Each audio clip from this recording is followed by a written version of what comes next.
I'm Chris Stevenson, and this is Strange Assembly. I'm going to be talking today about Galactic Magic, the supplement for the Starfinder role-playing game.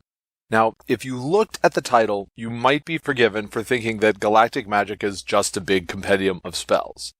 And don't get me wrong, it's got over 100 new spells spread across about 35 pages, but it's way more than that. Like any Paizo product, right, it's going to have the expected brand new options for every single class that already exists in the game. It's got a brand new character class, but it also has some unexpected bonuses, like a lot of additional information on faith and deities in Starfinder. New Starfinder supplements are always welcome and enjoyable, but I ended up liking Galactic Magic a lot more than I had expected to. So let's start with the new class, the Precog, because when a new class drops, right, it's always the first thing that players are looking at. Note that, notwithstanding the name Precog, the class is much more than just a precognitive. It dips generally into tropes about chronomancers with ability to affect the flow of time traveling, messing with the multiverse, thematically at least. Precogs have decent hit points, decent attack rolls, lots of skills, your basic sort of armor and weapon proficiencies. You get to choose one, it's probably going to be long arms. Their ability focus is split between dexterity for their paradox abilities and then intelligence, which is their spell casting. So a paradox in these terms is a 20-sided die. When the Precog gains a paradox, they roll a d20. And the most common point in time to gain a paradox is at the start of the day. So, right, you're going to wake up and you're going to gain paradoxes. You're going to roll a d20 for each paradox you gain. And then you set that die result aside, and you can use that paradox result instead of rolling a die on one of your checks that day. At first, this ability is limited to a small number of types of rolls that you can be replaced, but at 5th level, you can replace pretty much any roll, and then at higher levels, the Precog is able to spend those dice for other effects. There's a lot more going on with the Precog class than paradoxes, but I think that the paradoxes are the most important to the feel of the class. It is the most mechanically distinctive thing that they do, and it's the one that thematically most directly plays into that frontline class concept of a precognitive, right? You've seen what is to come, and now you can take advantage of that. But they don't just get the paradoxes, right? So at character creation, and as they level up, like usual with Paizo classes, precogs get multiple sets of different options they can choose from. They're a spellcasting class, so they get to learn new spells from a broad array of options. They get some damage dealing, not a ton of variety. And they get stamina restoration, but not hit point restoration. At character creation, they choose a thematic anchor that gains more abilities at higher levels. At 1st level, the anchor identifies a type of die roll, and it effectively gives you a free use of paradox for that check every day. Later abilities aren't so standardized, but for example, the gap anchor, you get help with will saves. Later on, you can then make it harder to spy on the character, and then eventually lets the character remove themselves from other people's memories. Other anchor options include chronomancy, the dimension of time, the doomed future, the fragmented past, and the time warped. Precogs also learn temporal anomalies off of a list every few levels, right? There's 20-something to choose from here. For example, at 2nd level, you might choose future training to gain additional proficiencies, right? Thematically, your character is from the future, has gone off to the future, has learned new things, comes back. Or advanced preparation, which lets you spend paradox to create a consumable item, because you totally knew you were going to need that thing.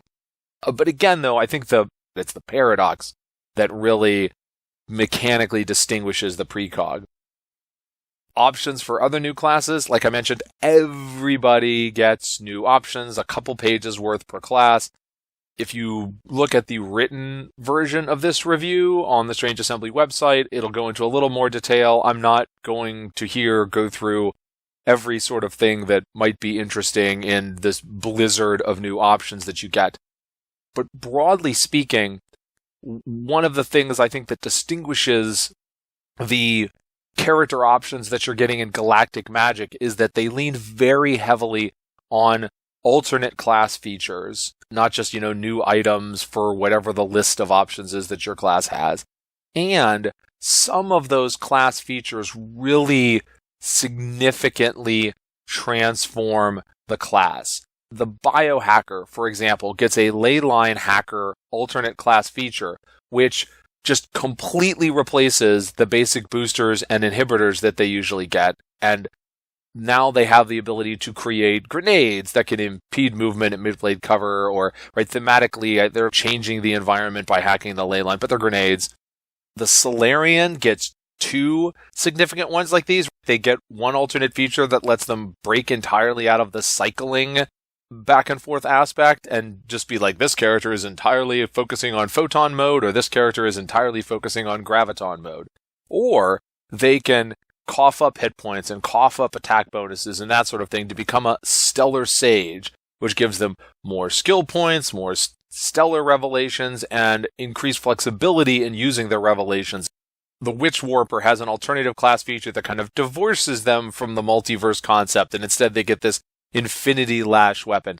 Almost everybody gets some kind of interesting stuff. Honestly, probably the Soldier is the one that I found a bit disappointing. Both of their options are its new fighting styles is their main thing.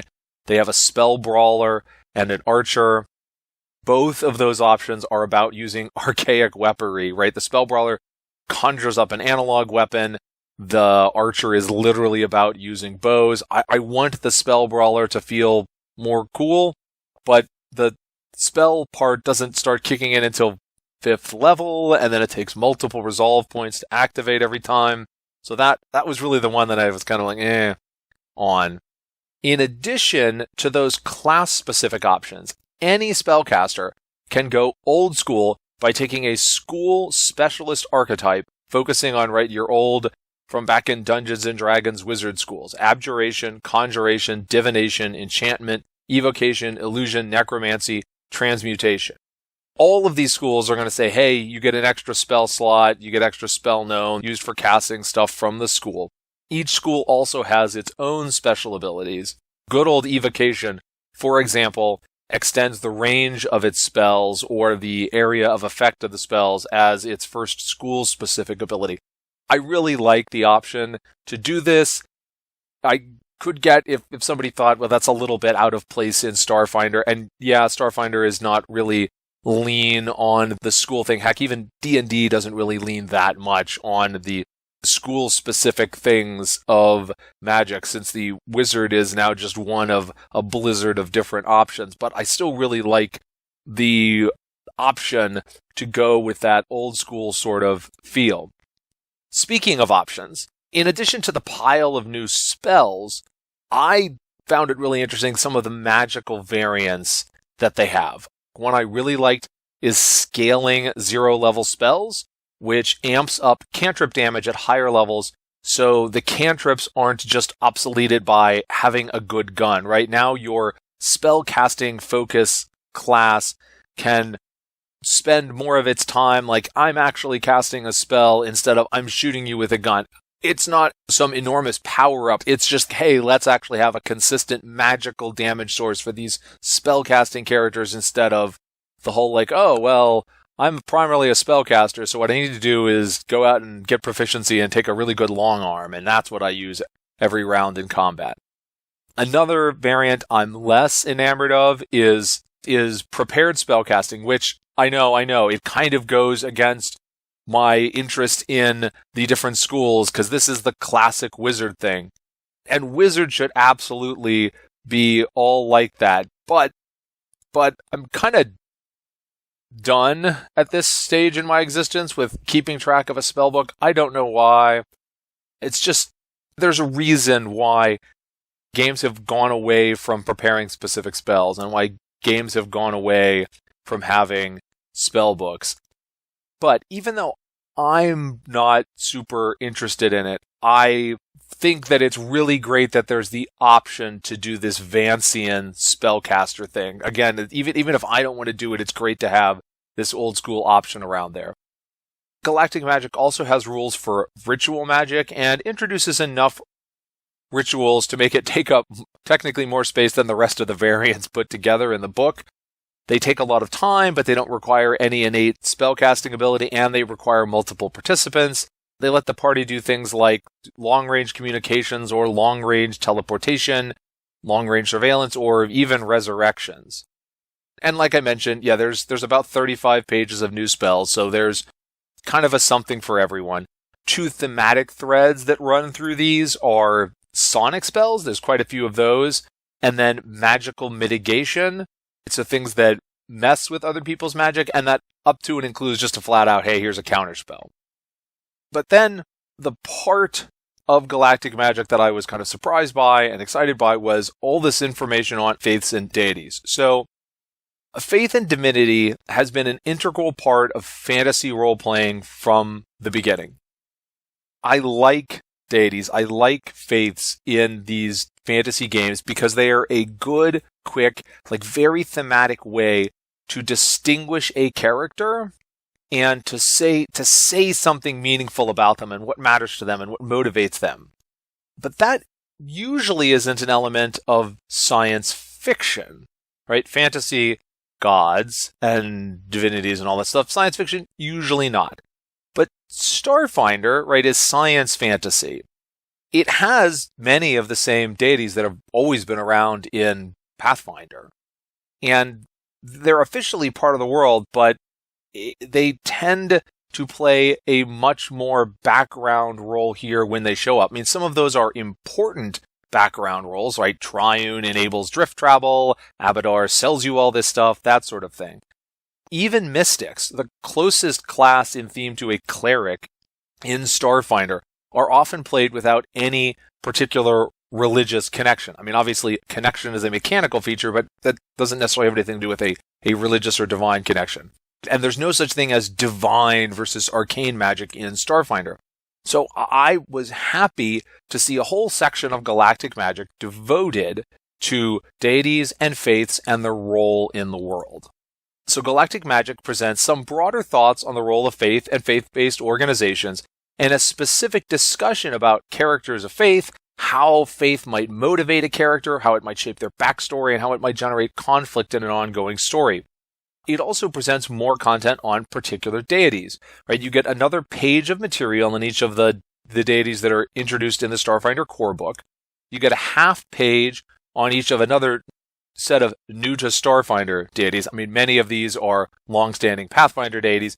And then you get shorter write-ups of some ancestral deities, the mythos gods, the eldest, right, and outsider deities. So my poor Callistria is reduced to a quarter page here, but hey, at least she gets a mention.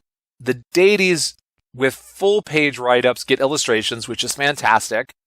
The other ones don't, which is a shame. I mean, there's a handful of illustrations interspersed throughout there, but I really like when you get that illustration for each of the deities, kind of like you would hope to get an illustration for every entry in a bestiary, but beggars can't be choosers, I guess.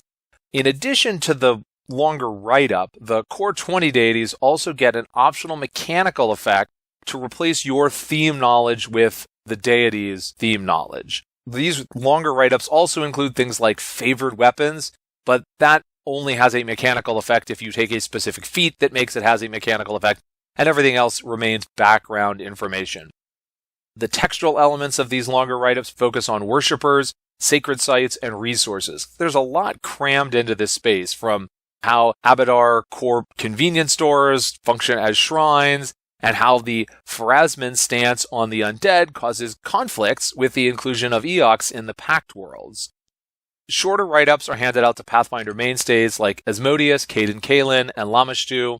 Other deities covered include Kavrabon, the god of, among other things, food, Kadrakal, who's from the Shattered Stars adventure path, Angrad, once the dwarven forge god, now forced to be the dwarf god since everybody else went missing with good old Galarian, and Isvith, who's a minotaur-like mistress of the maze. In addition to the just plain old deities, there are also philosophical or spiritual organizations that are addressed, again, with varying lengths from a quarter page to a full page. The longest discussions go to the cycle, Kasathan philosophy, the parallel truths, again with the multiverse. Everybody likes the multiverse these days. Singularitism, which is a belief that all life will become technological and interconnected. It's a technological singularity, not a literal singularity. And then the Song of Silence, who believe that this life is but a trial won for one's true undeath. Players will also find Pathfinder holdovers like the Green Faith and the Prophecies of Calistrade, as well as the Obsessive Gap Recollective, which I believe some actual players may be members of. In addition to that, I think the most noteworthy remaining content in Galactic Magic is a rumination on the role of magic in the galaxy. How, if at all, does the practice of magic spread and change? Is magic a universal force like the familiar ones from the standard model of physics, right? Electromagnetism, gravity, the nuclear forces? And if it is, what does a grand unified theory look like if you try to incorporate magic? Thematically, what's the significance of how technology can accomplish things that seem impossible with magic, like entering the drift? Who needs a wand when you have a blaster rifle? Why do people bother learning magic anyway? In a galaxy where magic can be heavily regulated or even forbidden in some locations, what organizations are out there to support magic users? And because no one can just get along, Galactic Magic talks about what magical factions are out there to both simultaneously advance the cause of magic users and squabble with each other. Finally, you can't have a Starfinder book without any new gear, and Galactic Magic does not buck that trend. Unsurprisingly, it's all magic, 18 pages of hybrid items, magic items, fusions, artifacts. A couple that I liked were the Diadem of Desna, because she's probably my favorite Pathfinder/Starfinder deity, which bursts forth a wave of starlight and butterfly wings when you're subject to an attack of opportunity, which gives you concealment. I was also amused by the hood ornament of hovering, which turns your normal car into a hover car. So overall, there's a lot to like about Galactic Magic. The new base class is going to get the spotlight, and I think players will enjoy getting to figure out the right moment to use the Precog's Paradox dice. The new character options are highly impactful as well, tending to focus on alternate class features that significantly change how some classes play, in addition to the usual new options that are cool but not game-changing. Of course, in a book called Galactic Magic, there's a pile of new spells, there's the usual option of new gear, but my personal favorite part is that we got a more extended discussion of deities and faiths in Starfinder. Not only is that an element of characters I like playing around with in fantasy RPGs, but I'm quite fond of the Pathfinder deities, so I get a kick out of just seeing these evolved versions of them show up. I would, hint hint Paizo, buy literally an entire book about just faith and deities in Starfinder. I'm just saying. But for now, we have Galactic Magic. It's very good. If you like Starfinder, probably going to check it out. Thanks for watching. As always, we greatly appreciate it if you want to comment, if you want to like, or especially if you want to subscribe. But until then, I'm Chris Stevenson. This is Strange Assembly. Never stop gaming.